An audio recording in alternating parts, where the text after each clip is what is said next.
Bisan og batuon ug daghang tungason nga bahin ang bike trail sa kalunasan sa dakbayan sa Sugbo.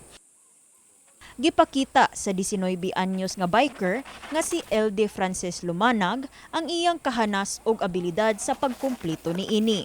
Si Lumanag, usa sa mga Sugboanong bikers nga moapil sa mountain bike con MTB Race Challenge sa umaabot nga Domingo, Marso 16, human sa Trail Fun Run sa Marso 15.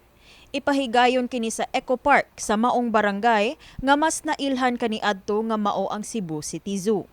Okay naman, mas kuwan. Masakit-sakit siya gamay sa kuwan, ahon. Mas kuya-kuya siya sa iksi. Dagdag yung mga kuwan ani, siya. Unsay kalahian sa kani nga trail sa uban nga mga trail nga imuhang na experience? Kaya siya mas lisod-lisod ni siya. Mura siya pang downhill. Unsay specifically ang nakalisod ani sir? Kanang lugsungon siya na isla. Ang maong kalihukan, pipila lamang sa giplano sa kadagkuan sa Cebu City Ecopark sa dili pa kini hingpit nga buksan sa publiko. Asoy sa Executive Director sa Maong Park, si Giovanni Romarate, nga gisugdan na nila ang hinay-hinay nga development sa dapit aron nga mapahimuslan na sa publiko. Lain atong goal, lain atong mission na nga igsud la des pasilidad makasabot sila why we need to protect nature. Nya unsa dinhi siya nya apil po sa livelihood. Once ma fully operational ni mo na to makita una ang flora and fauna. Ngano mo coexist sila. Ikaduha, ngano maday pwede day mo coexist ang tao ug ang kinayahan. Nya ikaduha, livelihood. Nagkanayon si Romarate nga gawas sa flora ug fauna.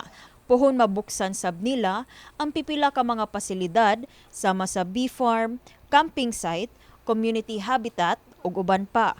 Naagita naman pero so far karon wala pa ta kakuan kay mag-agad pa man ta sa ato mga higher ups sa council tanan pila angay ga mo fit gyud sa fasilidad. Mo na karon na atong tirada nakakita naman ta sa ato ang sipyat before na kung flora and fauna ra nya wa day proper explanation or educational side sa tanan di man kumi mga bata tanan apil man ta mga dagko. To gisan to doon anak kay di man ang Sibura, di man ang Philippines ang problema sa basura. Kita naman ni tanan. Dugang niya nga duna na silay budget sa giplanong community habitat project ug nagpadayon ang ilang pagpangita ug mga private investors sa pagpalambo sa dapit. Kahinumduman nga ang maong Ecopark mao ang kaniadto Cebu City Zoo nga gisirad-an sa tuig 2016 ug gi-redevelop isip Ecopark ni atong tuig 2023 sa termino ni kanhi Mayor Mike Rama. Kini si Elaiza Peñaranda, alang sa My TV, Cebu.